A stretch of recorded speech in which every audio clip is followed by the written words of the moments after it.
Kenapa pulang dari Hong Kong kok lebih menyedihkan? Hah?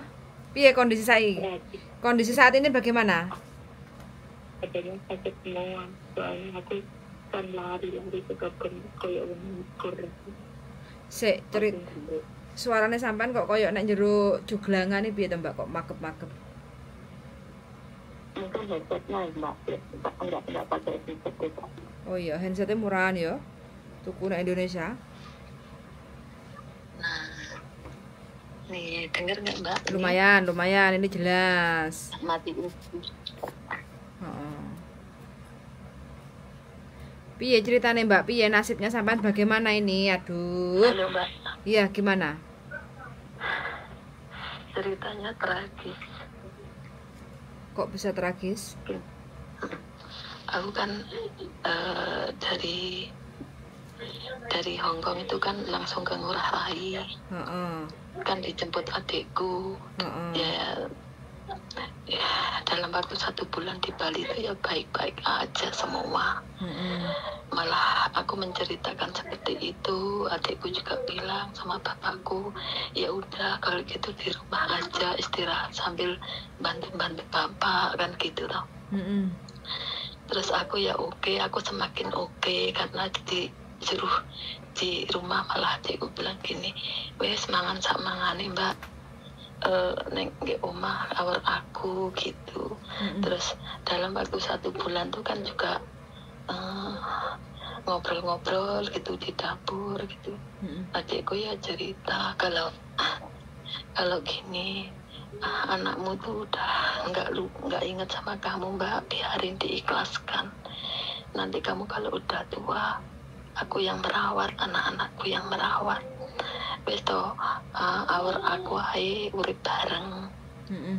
Nek gini gitu kan. Terus selama nek gini ki karo apa kayak Sambia nandur rosemary itu tanaman yang dijual ya lumayan mahal gitu loh.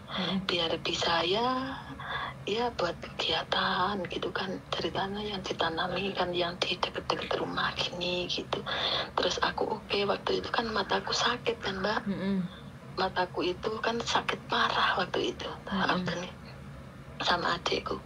Terus adikku gini juga ding, ngomong gini, pokoknya Mbak sampean sok ojo rapi gitu, pacaran ambek sopo ae oleh tapi ojo sampai rapi.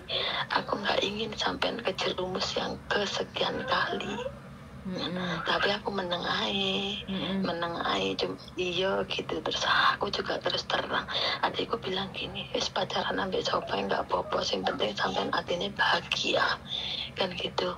Terus aku ngomong sama adikku juga sama adik ipar, bilang gini, kalau aku juga punya cowok gitu loh, cowokku satu desa sama aku gitu di Jawa sana gitu, mantanku juga kenal, semua juga kenal kan gitu.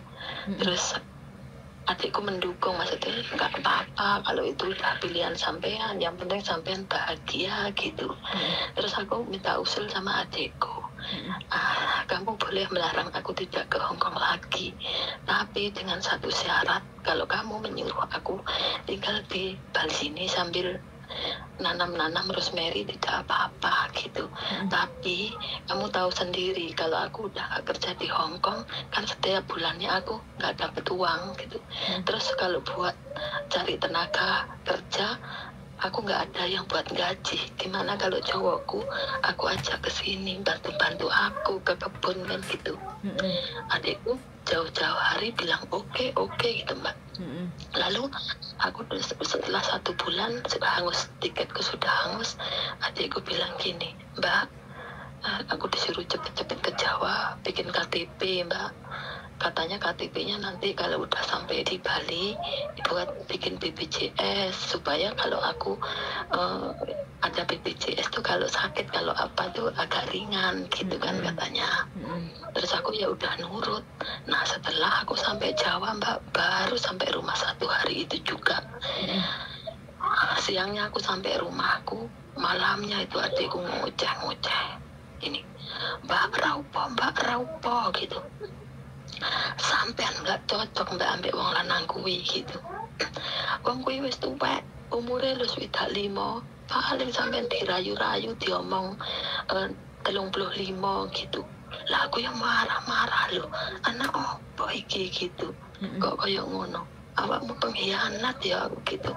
Kamu belum mengizinkan dengan satu syarat cowokku itu aku bawa ke Bali, kamu bilang boleh. Setelah aku sampai di Jawa 1 hari kamu bilang seperti itu. Sedangkan kamu aja belum tahu nyata sama orangnya. Ojo langsung nekek kayak ngono. Kan aku juga debat mbak waktu itu.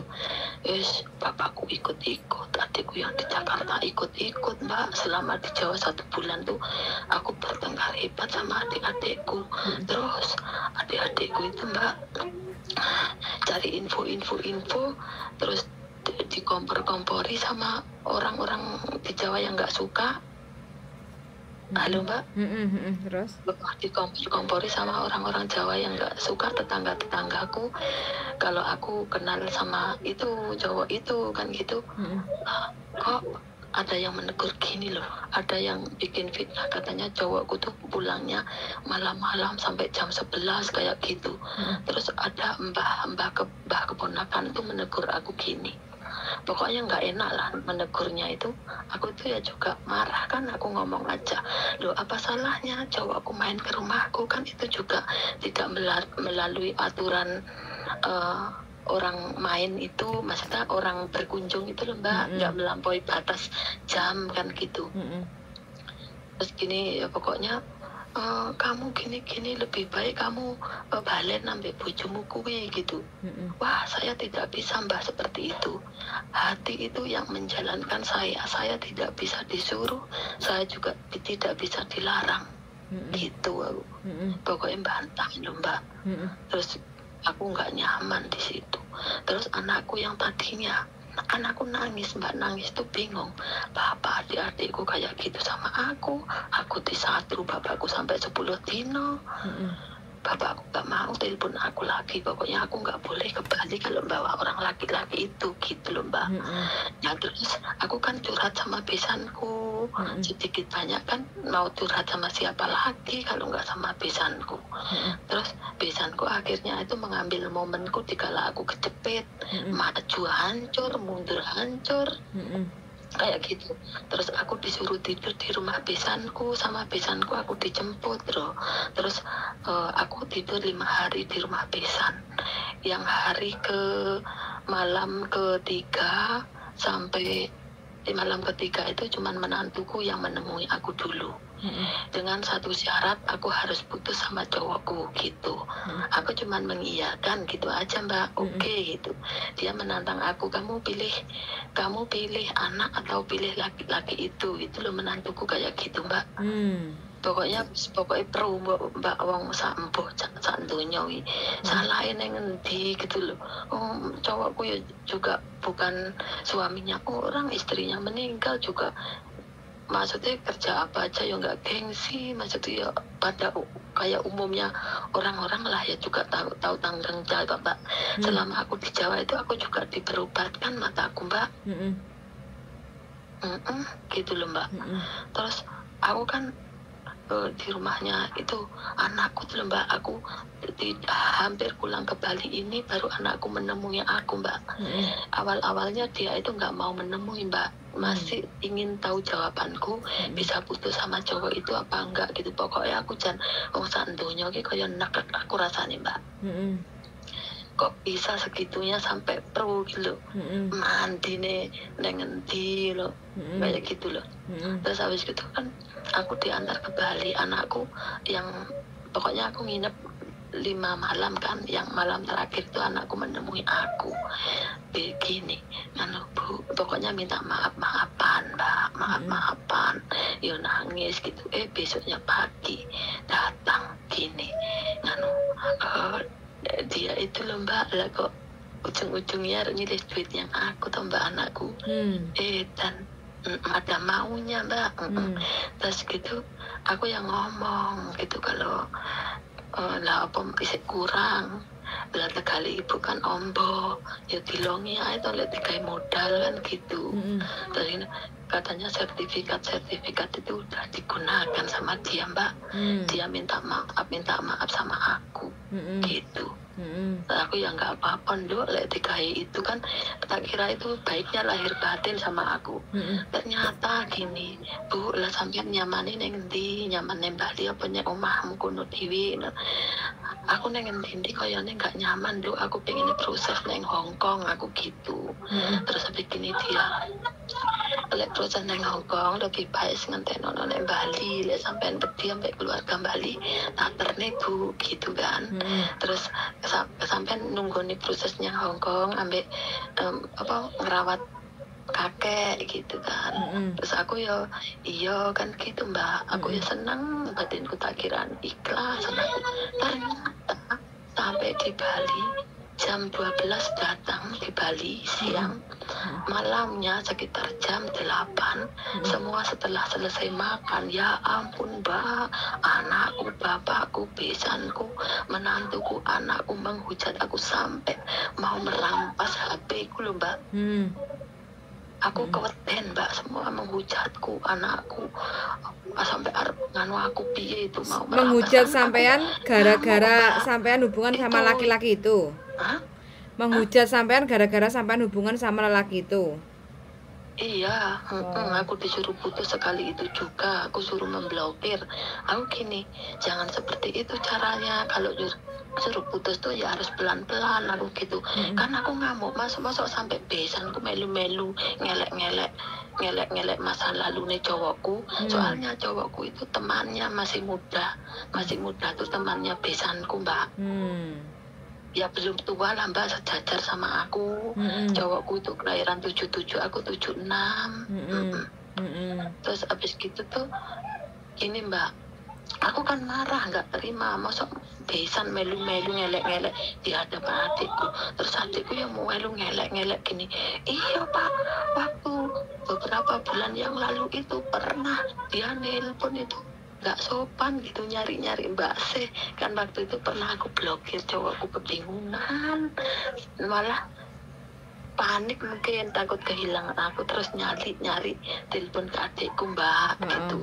Terus itu Mbak, aku kan marah Mbak, aku di sini merasa terhujat, terhakimi, terintimidasi ya kayaknya itu. Terus aku itu pokoknya apa yang ada di depanku tak sowe Pak Mbak, aku tak gobrek nih aku Melayu yang Tegalan Mbak. Ini kan Tegalan semua ke sana Mbak, semua mencari aku pakai senter tak intip tekon dhuwur, padahal aku iki wong jereh lho Mbak. Keadaan gelap kan wis gak wedi-wedi aku.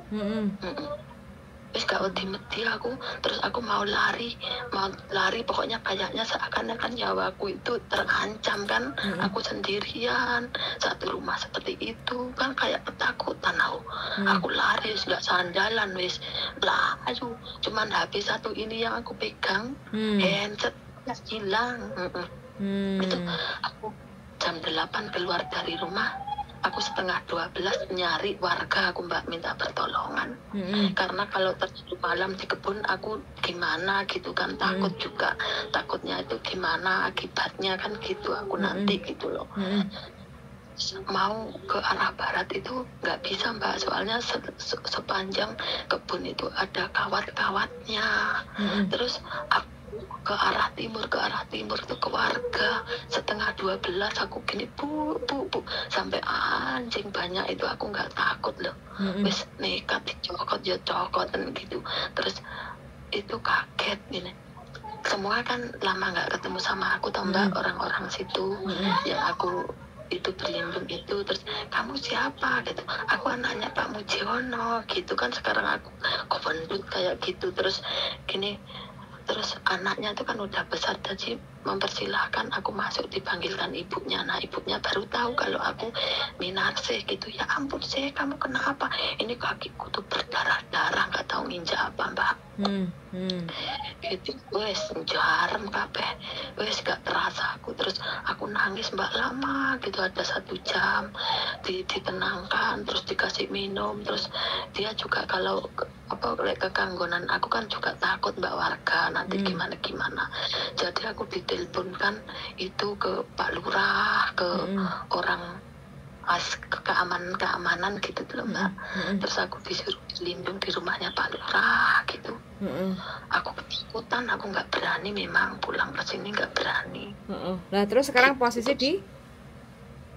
Ya posisiku aku kemarin pagi itu diambil sama pokoknya Pak Lurah nelpon adikku sama anak-anakku sama besanku semua itu dipanggil Pak Lurah sana. Terus soalnya aku kan nggak nyaman pulang, aku takut gitu. Terus ini jaminannya adikku sampai aku nggak nyaman di rumah bapakku. Ya bapak, urung patenana kompore pak, tolong. Gitu itu mbak ceritanya. Terus ya gitu ceritanya. Terus di sana itu ya maaf aku jelaskan semua, unek semuanya aku jelaskan. Terus itu Pak Lurahnya juga menengahi gini. Kalau menurut saya nggak bilang minarsih gitu. Kalau masalah urusan pribadi itu urusan hati. Orang luar siapapun tidak boleh mengikut campur masalah kayak mau suka sama siapa itu tidak baik gitu. Semua koyok kebungkem kabeh ya. Terus anakku kecewa berat. Salah pulang aja nggak salaman, sekaligus itu anakku langsung pulang sama itu mertuanya gitu. Wih brengsek semua itu mbak, benci aku. Tak masukkan YouTube boleh nanti mbak? Nggak apa-apa, jelas kan suaraku? Sangat jelas. Nah ini aku nyampe pulang dari Pak Lurah, kalian jemput adikku sama semua dah didudukkan di sana. Terus adikku nyampe rumah nyembah kakiku, minta maaf soalnya malam itu juga aku kan menghilang sampai berapa itu jam, semua mencari-cari aku pakai senter. Kan Tegalan yo ompo mbak, maksudnya kan ada tanaman aku bisa ngumpet. Terus pokoknya lah itu pokoknya kayak gitu dah ceritanya. Terus kondisi sampean sekarang gimana? Kondisi sampean sekarang mas gimana? Kondisiku sekarang badannya sakit semua, juar mbak. Kaki berdarah? Jarang. Iya kaki seawak semua itu kayak orang baru lari-lari ya, soalnya aku lari-lari kebunnya itu kan naik mbak. Terus aku pokoknya kayak nyari keselamatan, takut nyawa aku terancam itu. Lari aku kayak wedi karepe dhewe gitu loh. Sampai adikku manggil aku bengong-bengongan. Nyapa we? Ngaleh. Kowe wis gede ngambil aku. Aja ngetokne aku. Bingung adikku iki sampai jarine nangis adikku. Aku yang ngintip dari atas. Orang celorot dari senter sampai adikku naik sepeda war gitu. Aku tahu. Ya itu gitu tuh cerita. Terus aku disuruh tidur di rumahnya Pak Lurah, suruh tidur sama istrinya di kamarnya gitu. Ya Allah, aku sampai nggak malu mbak, aku saking minta pertolongan sama warga, ya aku ceritakan masalahku semuanya. Terus nggak malu aku. Iya. Yes, pokoknya kalau ada tidak kenyamanannya aku di tempat ini, ya adikku yang berurusan sama Pak Lurah gitu. Tapi ini alhamdulillah bapakku yang ngenduk gitu sama aku.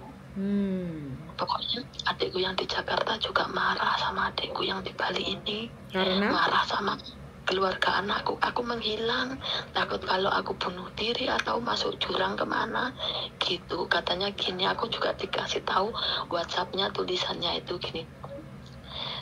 Pokoknya intinya tuh, nang awakmu ngeman mbak sih apa ngeman wong liya gitu.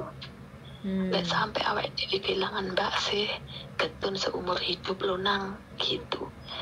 Terus ngerti mbak, ngerti kalau aku menghilang kayak gitu berjam-jam, malah besanku sama anakku itu loh mbak mau lari pulang mbak. Terus ditahan sama bapakku, adikku udah nelpon sama aparat di sana dicegat-cegat sana maunya. Adikku gini, kamu jangan pergi dulu kalau mbakku belum ketemu gitu.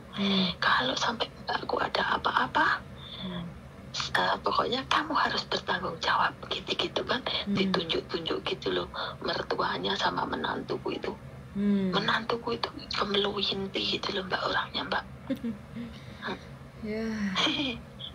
Aduh, aku nggak bayangkan mbak kalau seperti ini mbak. Mau pulang sekian lama nggak pulang, sekali pulang kok kayak gini tragedi. Aku mbak, aku itu lari mbak, nubruk apa sakit menyelamatkan diri gitu. Pokoknya aku kan takut dirampas apa aku kan gitu. Masa aku disuruh memblokir itu juga loh mbak sama menantu sama anakku, kan itu keterlaluan. Ini kan privasi kayak gitu loh. Mbak sampean tahu nggak, aku kan nginep di rumah besanku 5 hari. Aku dipaksa mbak sama besan sama anak menantuku itu, aku dibawa ke dukun mbak. Masa? Tenan, dibawa ke dukun Blitar mbak supaya aku tuh pisah sama cowokku. Iya mbak, anakku nggak mau ngenemuin aku, jangan kurang ajar. Yang jedas-jedus itu cuman menantuku. Anakku keras kepala loh mbak. Terus dengan satu syarat, ketemu aku mbak. Ketemu aku itu nggak mau dipublikasikan mbak. Aku dibawa ke sana loh, ke Ororo mbak. Masa? Tempat wisata Pantai Mudangan. Terus ada tempat wisata apa pokoknya di pantai itu aja aku nggak semobil sama anakku loh mbak. Aku dibonceng mertua perempuan, kalau nggak gitu satu pickup sama mertua gitu loh mbak. Ya Allah, aku kira tulus ikhlas, baiknya ternyata ada maunya, mau hutang duit. Lah sekarang lo aku juga udah diblokir sama anakku. Anakku pulang semua disalami, menantu sama anakku itu nggak mau salaman sama aku mbak. Tanganku ngatu. Ya Allah, aku jangan lagi dengan loro hatiku. Aduh, parah. Diblokir bisa. Kenapa kok sampai sebegitunya ya? Aku nggak habis pikir ya. Iya, aku juga heran. Ini juga pelajaran bagi adik-adikku sama orang tua aku. Aku dikeroyok kono, aku paling mati mbak. Nah, iya lah wis pikiran buntu. Aku wis pokoknya nggak wedi apa-apa wis aku. Berarti sama sudah bikin KTP di Indonesia. Di Indonesia sudah bikin KTP. Udah bikin KTP, tapi KTP di Jawa, Malang. Berarti sudah diambil. Yang KTP biru itu sudah jadi, tak bawa ke sini. Oh iya. Gitu. Ya kalau masih ada kesempatan di Hong Kong lagi, nanti ditata lagi. Kalau bisa mending sampean hidup baru di keluarga baru. Iya, maksudnya suasana baru kayak gitu loh mbak. Terlalu complicated. Iya, mbak. Ngunduri tua kan, jadi kalau sampai nggak ada tempat untuk kenyamanan buat apa sih kayak gitu. Ya Allah mbak, sewaktu aku di kebun tuh rasanya kayak orang depresi loh. Sungguh. Aku ya Allah, biasanya aku tuh takut mbak sama gelap-gelap, tak sasa sak dawane tegalan. Jangan jauh sama tetangga mbak ini mbak. Sebegitunya ya. Kayak film sinetron ya, sinetron. Aku loh mbak, berarti anakku itu kan kayak itu ya, supaya aku nggak di Jawa gitu loh. Yo ngerti ambek cowok kuwi. Nah, terus hubungan sama saya gimana sama cowoknya? Ya baik-baik aja, orang juga suka sama suka. Didukuk nih yo nggak magic kok kuwi. Maksudnya gini mbak, cowok itu menerima aku apa adanya. Aku juga menerima dia apa adanya kan, juga sama-sama. Dia juga duda, aku ya juga janda kan gitu mbak. aku tuh nggak menilai masa lalu orang gimana. Aku cek sendiri kan, masa lalu itu juga punya yang buruk, ya ada kan gitu. Ya. Cuman bapak orang tua aku ini kan kena hasut tetangga tetanggaku yang di Jawa gitu kan. Lah karepe tonggo Jawa dulur aku kon balen ambek mantan bojoku yang di dekat rumahku itu, Pak. Ya aku nggak mau. Lah wong harta bendaku tak tekok ning ngene. Mas piye avansane ceritane, piye sapine, piye duit sing 17 juta, piye pikep wis entek kabeh didol. Ya Allah, dengan gampangnya seperti itu dia ngomong. Bener loh, kemarin lusa aku pulang ke Jawa. Pikir 1000 kali lah kalau mau menikah, pilih pasangan itu wis gak apa-apa nikah siri, yang penting kan sampean halal di mata Tuhan kayak gitu kan. Wis pokok kalau nikah negara duit iki wis duitmu duitku wis gak usah ini dan itulah, daripada koyo ngene Mbak dadine hidup sampean sekian lama nggak ada tempat untuk relax. Iya Mbak, nggak ada tempat nyaman. Iya, ini aku ya udah wis enak-enak aja. Bapakku juga udah bisa jalan, aku wis ngopen awakku loro kabeh kayak dipukuli rasanya Mbak. Wis pokoknya wong kesurupan paling kok. Kemarin lusa itu rasane kayak mebur aku Mbak jalan itu. Lah majikan ini sampean yang di Hong Kong itu sudah ambil pembantu baru? Kurang tahu ya Mbak saya, soalnya kan setelah dia nanya seperti itu kan aku bilang maaf, aku baru buka HP sekarang karena beberapa hari ini bapakku masih di rumah sakit kan, waktu itu seperti itu alasanku. Terus ini aku tidak boleh ke Hong Kong lagi karena mataku juga belum sembuh, bapakku juga perlu tenaga gitu.